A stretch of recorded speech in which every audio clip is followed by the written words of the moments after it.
Good morning. This is All India Radio Kohima. The morning news read by Jonas Yantan.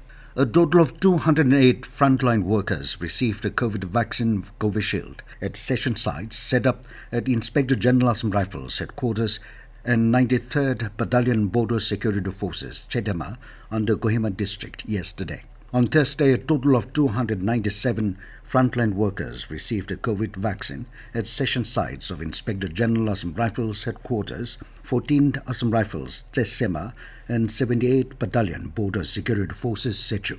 District Immunization Officer Kohima, Dr. Rupert Bessier, said that a vaccination will be carried out at 78th Battalion Central Reserve Police Force, Sechu, and 93rd Battalion Border Security Forces, Chetama, with a target of 100 each day.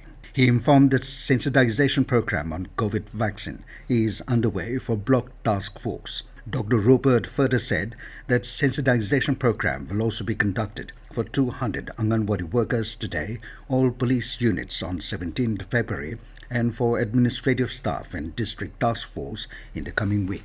Nagaland Board of School Education has informed that an orientation program will be organized on 18th of this month for all registered institutions.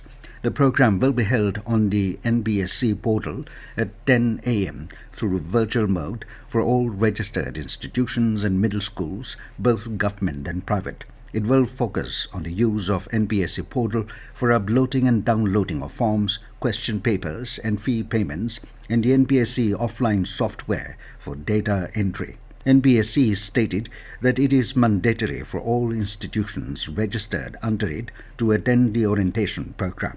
It has asked heads of registered institutions to nominate either a teacher or an office assistant who will be handling the school IT in the NBSC portal for online submission of particulars of students, fee payments, downloading of question papers, uploading results, and any other office-related works to participate in a webinar. Ministry of Finance has released the 15th weekly installment of 6,000 crore rupees to the states to meet the GST compensation shortfall. Out of this, an amount of over 5,516 crore rupees has been released to 23 states and an amount of nearly 483 crore rupees to Delhi, Jammu and Kashmir and Puducherry. The Finance Ministry in a statement said the remaining 5 states, Arunachal Pradesh, Manipur, Mizoram, Nagaland and Sikkim, do not have a cap in revenue on account of GST implementation. Union Finance Minister Nirmala Sitharaman reiterated the centre's commitment towards development of farmers and workers in the country. Replying to the discussion on the union budget in the Rajya Sabha yesterday, Sitharaman hailed the budget as an important step towards Atmanirbhar Bharat. She said through the budget, the centre will be able to reach out to those who are in need of immediate relief due to the pandemic. She said the provisions made for the upcoming fiscal will also help the centre to lay down the roadmap for a sustainable growth structure. The Finance Minister said the budget is a blend of a stimulus package and a long-term growth model.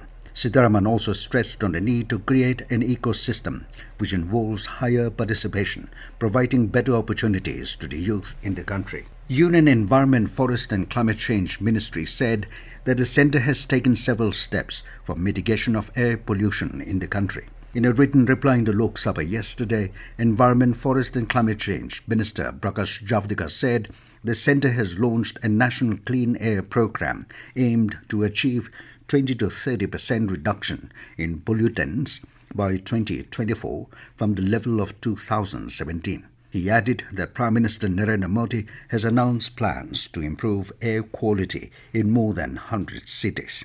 Javadekar informed that steps like BS6 compliant vehicles, expansion of metro lines, shifting of industries to BNG, waste processing plants and city-specific plans have been taken up to curb the pollution level across the country.